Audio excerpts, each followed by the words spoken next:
Jo, oui, franchement, ça envoie du bois, hein, je te garantis. Ok Jo, bon, on va lancer les caméras, hein, comme ça on est dans le vif de l'action, là, on va pouvoir se... On est chaud. Elles tournent déjà les caméras. Ah, non, arrête. Si. Tu te fous de moi, quoi? Non, pas de Oh, écoute, tu les avais activés? Oui, ils sont là, regarde, ils sont là déjà là derrière. Eh ben, écoute. Salut les amis. Ah ben écoutez, là je suis un peu chaud dans le feu de l'action. Bonjour à tous, bonjour les petits amis. Salut tout le monde. Content de vous retrouver. Bienvenue dans le cœur de cet essai de cette nouvelle Audi RS5. Ouais. Aujourd'hui c'est la RS5 que nous essayons. Et ben voilà, vous allez pouvoir la découvrir avec nous. A tout de suite.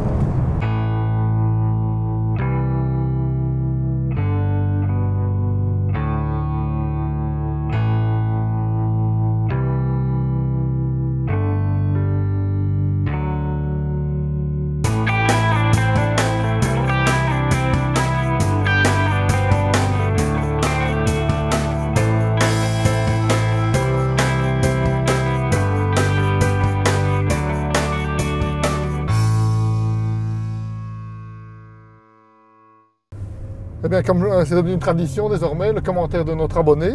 Donc Ouais, là, moi, j'ai relevé le commentaire de Demesis007 qui nous dit « Désolé pour le pseudo, je regarde habituellement des chaînes de jeux vidéo. » Ah, c'est ça.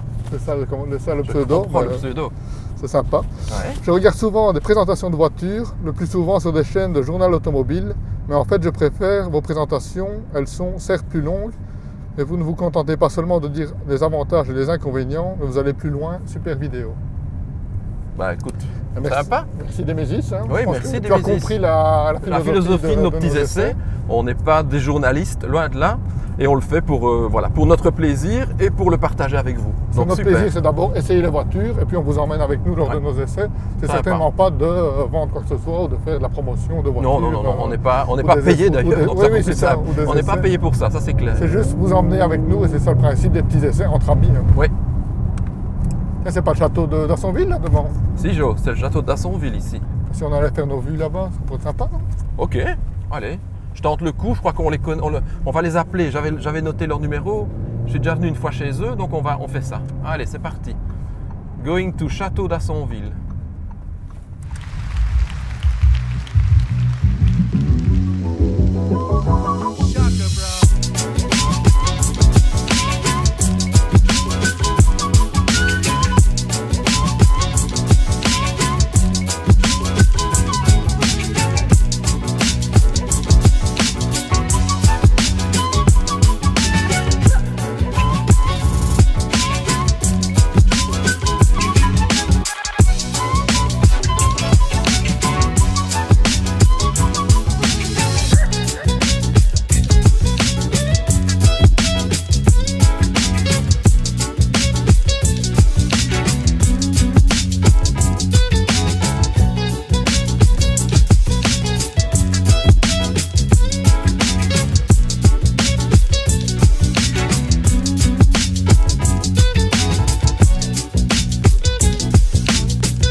Voilà, nous voici à côté de cette Audi RS5.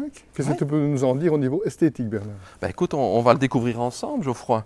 Bon, voilà, donc c'est bien sûr la nouvelle mouture du coupé Audi. Hein, du coupé A5 qui est sorti il y a un peu plus d'un an maintenant, qu'on a eu l'occasion d'essayer ensemble. Dans la version diesel traditionnelle, voilà, ici on a la version extrême. Avec le TDI, ici on passe vraiment à l'extrême comme tu dis, la RS5 version de 450 chevaux avec un moteur en downsizing, mais ça ce sera une explication ultérieure. Esthétiquement, en tout cas, ce qui est à remarquer, bien sûr, c'est que cette voiture cette face avant agressive, voilà, avec très des prises d'air voilà. jusqu'au niveau des phares. Ouais. Moi, je trouve ça particulièrement sympa, très bien intégré. Je trouve que c'est vraiment un petit peu une innovation dans la production actuelle, c'est d'avoir mis des petites prises d'air de part et d'autre des phares avant et qui aboutissent sur des ailes avant et des ailes arrière qui ont été légèrement élargies de 15 mm. Oui. Donc voilà, pour lui donner, disons, une stature un peu plus musculeuse et pouvoir faire passer une monte de jantes un peu spécifique. Dans le cas présent, ce sont des 20 pouces en montée en 275 par 30. Avec les freins carbone céramique qu'on voit ici aussi. Les freins carbone céramique qui sont absolument nécessaires pour pouvoir stopper la bête si on veut l'utiliser de façon ultra sportive. Celle-ci a le pack carbone que l'on devine ici, entre autres, au niveau des bas de caisse avant, les bas de caisse latéraux et du spoiler aussi. Avant. Donc voilà, on le retrouve complètement au niveau de la signature de la voiture. Le single frame avec le logo Quattro en dessous. Absolument, qui est maintenant, qui a été choisi maintenant sur la génération 2017 et que ce soit particulièrement bien marqué et ça apparaît d'office sur la voiture. Et les phares aussi qui reprennent la signature visuelle actualisée d'Audi. Voilà, et qui sont des feux Matrix. Avec lesquels on reconnaît facilement la marque. Les rétros ici ont les coques alu. Coque alu et avec bien sûr donc, ici le rappel des clignoteurs qui se trouve au niveau des rétroviseurs qui permet d'avoir... Même chose au niveau du cerclage des fenêtres, c'est le cerclage alu. Oui. Un jonc en aluminium mat qui lui donne, je dirais, une signature. Un côté classe, forte. Oui, je trouve que sur ce genre de voiture, ça passe bien, avec ce très beau gris d'ailleurs, que je ne connais pas la référence, mais je le trouve très très beau. Ouais. On retrouve le pack carbone ici au niveau de la malle arrière. Oui, avec sur la malle arrière, oui. Donc les phares, nouvelle signature aussi des phares. Absolument. Avec un effet un peu 3D. Hein, oui, tout à fait, on les mettra tout à l'heure. Et de nouveau, voilà, on voit ces petits rappels des feux avant qu'on retrouve ici au niveau des feux arrière et qui viennent, disons, ils sont terminer et factices. Parce que voilà, c'est ça. Ils sont bouchés, il n'y a pas de terminer l'aile arrière parce que voilà, ceci est vraiment très très beau, on le voit, mais ici, je trouve que c'est ce qui donne un profil, disons, très élégant et très réussi. Et alors, voilà, la signature, le diffuseur arrière. Avec les fameuses sorties, les échappements ovales qui sont de grand diamètre, qui sont là pour faire respirer la bête. Et ici, en noir mat, qui sont la signature des échappements sport pour la voiture. Je n'entends plus, il faut qu'on aille essayer ça sur la route. Allez, action, c'est parti. Alors, au niveau, intérieurement maintenant, donc cette voiture, toujours les standards de finition chez Audi, on retrouve le pack carbone complet, évidemment. Ici, c'est à l'intérieur comme à l'extérieur, ça c'est sympathique. Ça c'est chouette, je trouve, voilà, c'est du pur carbone, ici c'est pas du plaquage bien sûr, donc on le retrouve sur la signature complète. Tu la prendrais comme ça toi Bernard? Le pack carbone j'aime bien, moi à l'intérieur je trouve que c'est sympa, on est dans un véhicule quand même ultra sportif, je trouve que maintenant l'apport de carbone donne une petite touche un peu différente par rapport aux productions globales de la marque, que ce soit le cuir, que ce soit les revêtements en plastique, je trouve que le carbone, pour moi c'est un petit plus. Non, esthétiquement, c'est vrai que je l'aurais pris aussi. On en parlera tout à l'heure dans ma config, mais quand j'ai vu le prix, j'ai un peu renoncé. Ah, mais c'est vrai qu'ils facturent ça à prix d'or. Le carbone coûte très cher, mais là, effectivement, ils le font payer à prix d'or. C'est peut-être un peu regrettable aussi. Je trouve qu'on pourrait peut-être, pour ce genre de voiture, peut-être le mettre d'origine d'office, ce qui permettrait de réduire un tout petit peu la proposition et de l'avoir pour tout ce genre de voiture, parce que c'est quand même un vrai plus. Le volant. Volant, toujours le beau volant de chez Audi, ça n'a rien à dire. Volant de petite taille, le mets plat. Donc voilà. Il n'y a pas le bouton de mise à feu sur le volant comme sur le TTRS? Non, ni sur le TTRS, ni sur comme tu dis, la R8. Ici, le bouton de mise à feu, il est là. Surprenant. On est quand même chez RS. Et je trouve que là, le bouton de mise à feu pourrait être ici. Le volant du TT nous a bien plu, donc c'est vrai qu'on l'aurait retrouvé ici. Absolument. Et idem, on n'a pas de drive select, ici je le découvre. Alors qu'on doit ici encore rechercher sur la partie centrale, sur la console centrale. Voilà. Le volant, je le constate, est en cuir. Pourquoi pas en Alcantara? Parce que c'est en option. Ok. Ça existe, il y a une option Alcantara sur le volant. Tu vois, voilà, la RS3, la TTRS, il y avait de l'Alcantara. Je trouve que, voilà, c'est bien le cuir, mais l'Alcantara, c'est un petit plus au niveau de la tenue du volant et du revêtement. Ici, c'est l'option revêtement cuir. Bon, c'est pas mal, mais je trouve que l'Alcantara est toujours assez sympa, surtout au niveau de la conduite un peu sportive. On a le Virtual Cockpit. On retrouve un petit peu dans toutes les dernières productions d'Audi. Tout à fait. Avec ici, et c'est chouette, moi je préfère, c'est un avis personnel, un écran en plus. Que sur le TTRS, on n'avait que le Virtual Cockpit, on n'avait plus l'écran à côté. Ici, par rapport à son insertion, ça peut être plus discutable.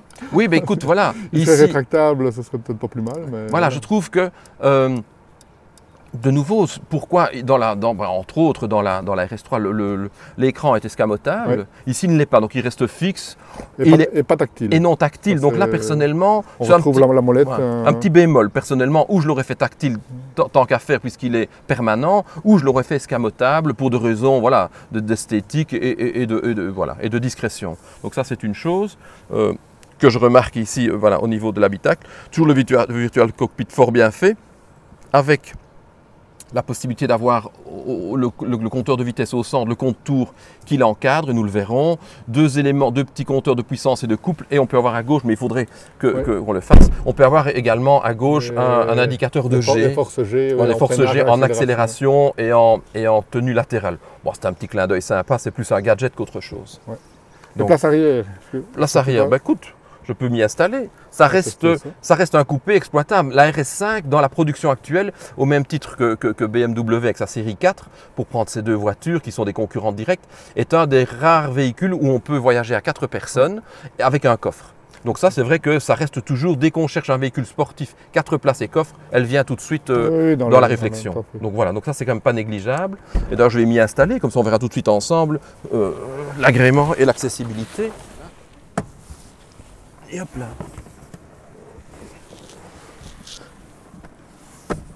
Ouais, ben écoute, c'est bien, c'est franchement pas mal. Hein. Rien à dire à ce niveau-là. Bien sûr, il faut reculer le siège, mais non. Hauteur sous plafond suffisante, accoudoir central. Donc voilà. Non, possibilité sans difficulté de voyager confortablement dans cette voiture. Là, il n'y a rien à dire. Bien sûr, on est un tout petit peu à l'étroit au niveau de la vision, mais au niveau du confort, rien à dire. Franchement, les sièges, on offre un bon maintien même à l'arrière et une aisance largement suffisante pour un coupé, ce qui est très rare.